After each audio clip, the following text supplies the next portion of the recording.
Communities in every part of the state have been damaged by opioid deaths. Last year, for the first time, there was an overdose death in every single county in Ohio. Dayton and Montgomery County led the state, but rounding out the top 5 are all rural counties: Fayette, Clinton, Clark, and Brown. The CDC says the rural overdose death rate has been higher than the urban rate for a decade, and those rural communities are struggling to get a grip on handling that.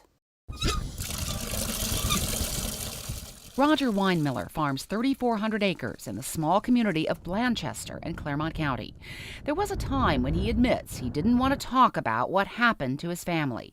But the nation now knows, thanks to a front-page story in the New York Times. Roger lost 2 of his 3 kids to opioid overdoses, and his surviving son has been in recovery for 19 months. There's no words to describe the darkness. None. It's been hell. It's been a living hell. But I tell people that, when someone has, say, terminal cancer, they give them morphine to make them comfortable, okay? What I do by reaching out to addicts and the families and doing what I can to spread awareness, help raise the stigma, and to help educate people is my morphine to my pain. Because the pain today is just as real as it happened 2 years ago. It's not any less, it's there.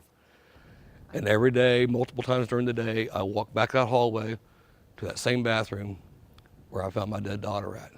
Weinmiller's terrible, tragic story is also not terribly uncommon in rural areas. It's at home and on the farm and in the church, which is often the heart of a rural community. When you do the math in Ohio, 1 out of 3 folks are being impacted by the issue in the state. So one of the things we try to encourage and tell the church is, church, those folks that are dealing with this are sitting in your pews already.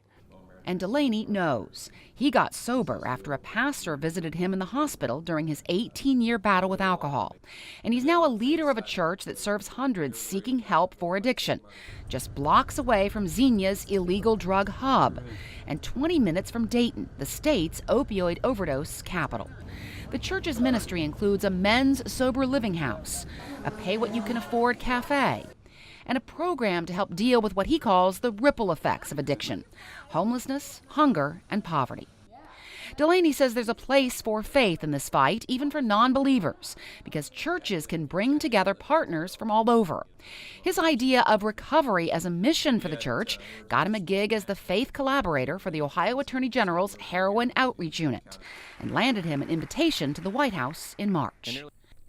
But all that attention doesn't necessarily help rural residents recognize addiction as it's happening and knowing what to do when it does. That's why groups have been reaching out, including the rural community tradition that was founded in Clark County more than a century ago, 4-H. They're talking about preventing and fighting the opioid crisis at county fairs and at the huge annual Farm Science Review exhibition in London. I think that maybe the misconception is that it's something that is happening in our urban areas, and certainly the numbers are greater there, but the rate is actually higher in our rural areas. And I think maybe it's more hidden. Maybe there's not the resources necessarily in our rural areas that can help with the addiction problems. So I think it's gone unnoticed, but not any longer. I think people are starting to become much more aware of that.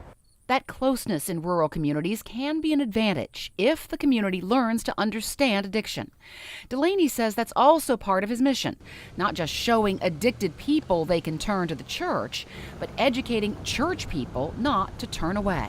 Right now, the addicted community often look at the church in 3 ways: as homophobic, as hypocritical, and as judgmental. And so if I'm struggling with something, I'm not going to go scratching on that door because I don't like what's on the other side. So it's helping the church to understand you've got kind of a misperception out there in this public. But then on the other side, how do you create a welcoming social environment so that people can feel like, oh, they get me. They're not going to judge me. And Weinmiller says that message is critical, that people battling addiction need to know that they're loved, even before they seek help. And that can be tough in a small town. There's a different type of self-pride and respect that I think carries in the rural communities more so than in urban communities. And because of that, a lot of times it stands in their way from opening up and asking for help. I will say that at one point in time, I don't ever want to say I was really embarrassed about what my kids did, but I didn't really talk about it. And then, you know, way before I lost my kids, I would, you know, if it would come up, I would talk about opening what I knew, but at that point in time, I wasn't really educated on it. Not connecting it with my own addiction of smoking that I am currently trying to give up on my own. But don't hold it in. Among the complex reasons for the high rates of opioid use and overdose in rural areas is that treatment can be hard to find and far from home when it is.